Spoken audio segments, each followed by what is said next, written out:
100వ రోజు ఎన్నికల కోడ్ వచ్చింది. రైతు రుణమాఫీ చేయాలంటే కూడా వచ్చింది.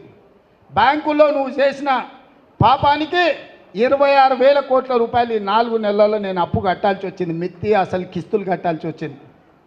నిన్న మొన్న మాట ఇచ్చిన 15 ఆగస్టు లోపల తప్పకుండా 2 లక్షల రూపాయల రైతు రుణమాఫీ చేసే బాధ్యత నాది.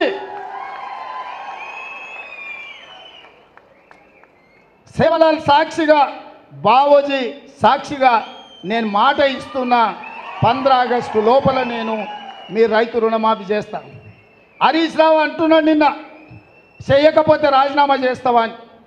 నేను హరీష్ రావుకు సూటిగా కేసీఆర్కి సవాలు విసురుతున్నా, 15 ఆగస్టు లోపల రుణమాఫీ నేను చేస్తా. నేను రుణమాఫీ చేస్తే నీ పార్టీని నువ్వు రద్దు చేసుకుంటావా? సవాళ్ళు స్వీకరించు.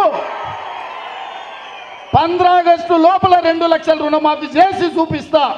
అక్కడి సూర్యుడు ఇక్కడ మొలిసిన, భూమి ఆకాశాలు తలకిందులైనా, కేసీఆర్ ఫామ్ హౌస్లో ఊరేసుకొని సచ్చిన 15 ఆగస్టు లోపల రైతులకు 2 లక్షల రుణమాఫీ చేస్తా. చేసిన మరుక్షణమే నీ పార్టీని నువ్వు రద్దు చేసుకుంటావా? నా సవాల్ను స్వీకరించు హరీష్ రావు. పోయి నీ మామని అడుగు. నేను మాట ఇస్తే ఎట్లుంటానో తెలుస్తుంది. నీ మామకు తెలుసు నీకంటే ఎక్కువ. అందుకే ఇవాళ చెప్తున్నా, ఈ వేదిక మీద నుంచి ఏ రైతు ఆధైర్యపడాల్సిన పని లేదు, ఏ రైతు బాధపడాల్సిన అవసరం లేదు. నేను బ్యాంక్ వాళ్ళకు కూడా చెప్తున్నా, రైతులకు నోటీసులు ఇస్తున్నట్ట DCCB బ్యాంక్ వాళ్ళు. ఎవరు మీరు అట్లాంటి అతిగా వ్యవహరించొద్దు. మిత్తితో సహా, అనా పైసతో సహా మీ పైసల్ని 15 ఆగస్టు లోపల తెలంగాణ ప్రభుత్వం చెల్లిస్తుంది.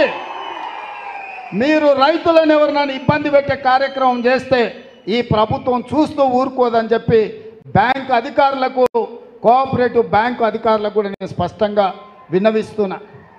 మాది జిమ్మెదారీ రైతుల తరఫున రుణమాఫీకి మీ అప్పు చెల్లించేది.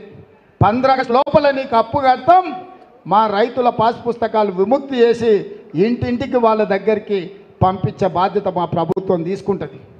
ఆనాడు కేసీఆర్ ప్రభుత్వంలో